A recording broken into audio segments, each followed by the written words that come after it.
Hello everybody and welcome back to my channel. Today we're going to be going spoopy. You guys seem to crave and ask for paranormal type videos all the time. Let's talk spooky business. More specifically though, I wanted to talk about getting your future read today, and this isn't actually a video to intend to scare anyone. It's not an exciting story time video where a ghost fell off my bed. And why would a ghost fall off my bed?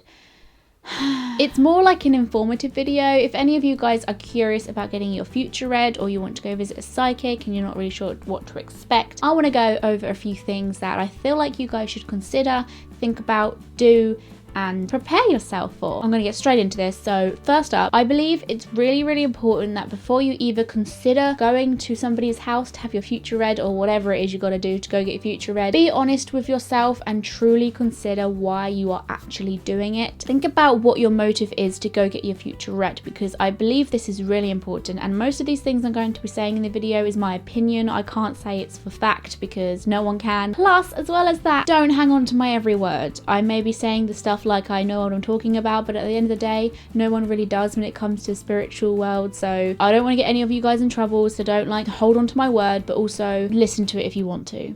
What am I saying? The reason why I'm asking you to consider why you're getting your future read is because it's important that you don't do something like this in a time of your life that's pretty dark and pretty sad and negative, because although times like that is really tempting to go get your future read because you're just so fed up with everything and you just hate the way everything is going, you want to go to someone to kind of remind yourself what you're actually waiting for, like what it is, what's your purpose, and you want to go see somebody who can tell you a future so you can get that reassurance back. But yeah, it might be tempting, but it's actually quite dangerous to try and connect with the spiritual world if you are in a dark place, particularly if you're doing it yourself. But that kind of vulnerable energy that you're having around you right now is known to make it, without scaring you guys, easier for spirits to kind of latch themselves onto you. That can cause you to be even worse than you are right now. You don't need that in your life at the moment. I'm not saying this to scare anyone. I'm talking about people who are literally on the lowest of the low. Even though the paranormal and spiritual world, it all seems very spooky and creepy, and you'd think that everyone who is involved with the spiritual world is some scary witch who never smiles, but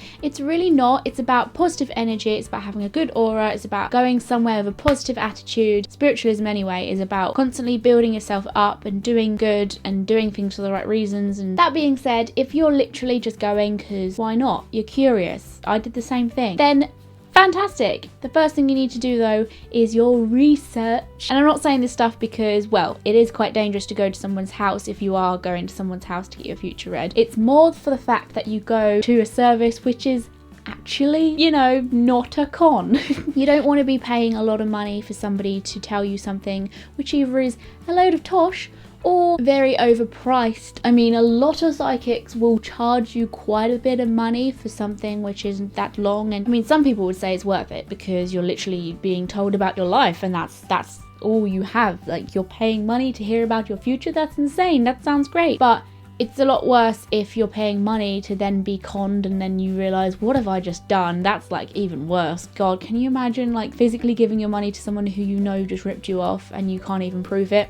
Ugh, can't think of anything worse. Because you're into all this kind of stuff, probably, if you're thinking of going to a psychic. If you belong to any circles, maybe you might go to the spiritualist church, or you might attend events to do with spiritualism, or all this sort of stuff. If you know anyone who you think you may be able to talk to about it, just to give you recommendations of the area, any psychics they may know or may have gone to themselves that are really good, basically get recommendations. And if you can't physically go to anyone, then check online. We all know the internet is a fantastic place for reviews, so if you ever find somebody who you are considering, go online. There will be reviews of this person, especially if they're good. If there aren't any reviews, then it's probably not worth your time. Also, on that note, don't go to someone just because they're charging a lot of money because you feel like they may be doing a better job. That's not necessarily the case. The next thing is kind of similar to reminding yourself why you're going, but reminding yourself why you're going so you don't forget.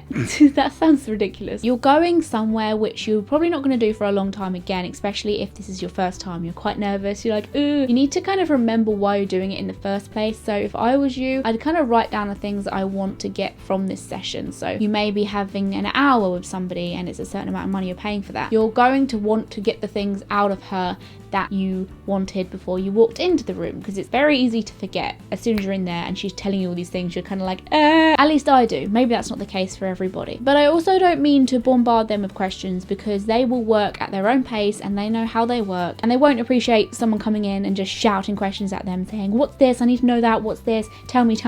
Most psychics will ask you at the end of a session if there's anything else you wanted to know, and they will give you the chance to ask questions at the end probably, or maybe throughout, I don't know, depending on who you're going to. But if you have something with you to remind yourself what it was that you wanted to know, then you can always refer to that list at the end and be like, yes, this is something which I was a little bit curious about. Sessions with a psychic in general are nothing probably like you imagine. Everyone always assumes it's like a spooky dark room, you're gonna sit in and do this weird little seance and then some weird angel's gonna appear and tell you your future. I mean, some maybe, who knows? But for example, the one I went to was very straightforward. So I simply booked it over the phone. She was really good with saying, yep, I could do here, no, I can't do there. And then as soon as we arranged a date together, she told me her address and I went with my sister. I don't think I would have gone on my own. I mean, if you're that worried, I'd say go with someone else and they can just wait outside if they're nice enough to do that for you. But me and my sister took it in turns. So she went in the room first and I went in the room second, and she was really nice, really welcoming. These psychics, they have people for their living coming into their homes. They know how to treat guests, so they're going to make you feel really welcoming, and they're just going to be really friendly, well, most of the time probably anyway. Lady just let me and my sister into the house together because we came there as a pair. She went in the room before I did, and then I waited outside in the waiting room / hallway type thing, and then I went in after her. And then you simply go in, and the way this woman in particular worked was she would say, and she would say this so many times, I am only going to tell you the things that your relatives tell me. It's not like she knows the things. She is the messenger, and most psychics work like this. I don't think I've ever met one that hasn't. They are just the messenger. So spirits, messenger, me. Spirit tells messenger, messenger tells me, and if there's anything I want to know, I ask messenger, messenger asks spirit, spirit asks messenger, so and so, blah blah blah blah blah. It's not like she suddenly knows these things in her brain and she suddenly knows my life. She is just being told these things and being asked to repeat them. That being said, a lot of the things that people say about getting a future read is, what if they can see my death? Or what if they know when I'm going to die and they let me know and I didn't want to know that? Or what if they answer the door and freak out because they think, hold on, this person's about to die tomorrow, or something stupid like that. Actually, I take that back. It's not stupid, because it's a good point. I was the exact same. Proper, like actual good, professional, experienced psychics would never in a million years tell you, you're gonna die. I want to stress this, but professional psychics would not like abuse the position of seeing something and just telling you it off bat like that. But they're not supposed to do that. If you're that seriously concerned that they're going to say something, then you can literally just say, if there's anything negative that you can see or you want to tell me, please don't. And that's it. That's all you need to say. It's not like the psychic's job is to scare you or to have you come to their house so they can freak you out. Or you always see these films where the psychic's like running after this girl like, I need to talk to you because you need to know something. The way most psychics actually think, because they're spiritualists, they think that everything happens for a reason, and if there is something in your cards, then so be it. They're probably way more accepting about if they could see something in your future than you are, because they know that your life is in God's hands. That's what they believe, and you're supposed to go through what you're supposed to go through. So the chances are they're going to freak out when they see something you're going to go through is very slim. But that being said, they're probably not even going to be able to see it, because why would a relative of yours want you to know something like that? They wouldn't. Like, there would be no point to tell you unless maybe it was to guide you, or to say this is something you may need to look into, or this is something you may want to check out, to help you kind of look after yourself a bit more. So maybe if there was something medical they could sense, they would just let you know about it. Every time I've ever like tried communicating, I'm not going to go into like other sessions other than this time I was sat with this woman, but my granddad always comes through. I feel like he's almost my guide,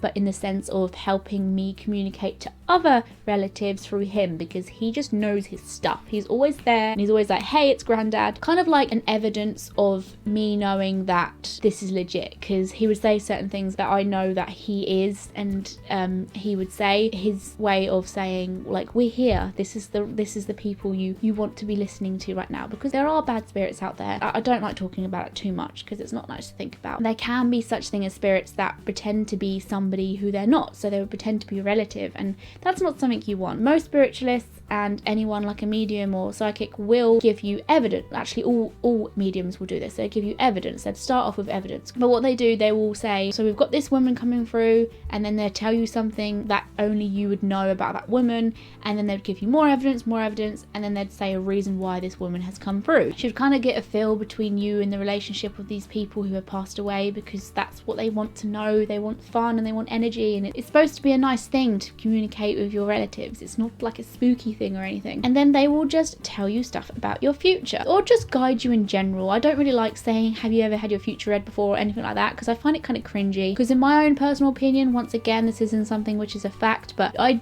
truly believe that there are some things set in stone, because people ask me that a lot. Do you believe that things are set in stone and fate and all that? I do believe that you have like a fair amount of stuff that is set in stone in your life, and there are a few things which you're supposed to go through, and in general, like, your pathway is kind of like this. I mean, it could change a little bit in this way and that way, but it's quite wide, and there are many different pathways you could go through within that pathway of your life. Having a future read is kind of like a bit of a silly thing, because I feel like it does change a lot. Little small tiny things you could do in the day, I truly believe will affect your week, the next week, and then in turn that will affect the month you've got coming up, and it does shift and alter a little bit. The true life lessons you're supposed to learn, and the true big opportunities and big life-changing events that are supposed to happen will happen, but just in like different forms. Because I've always believed that we're here on earth to learn and to develop and to grow. So if I am here as a person who's quite shy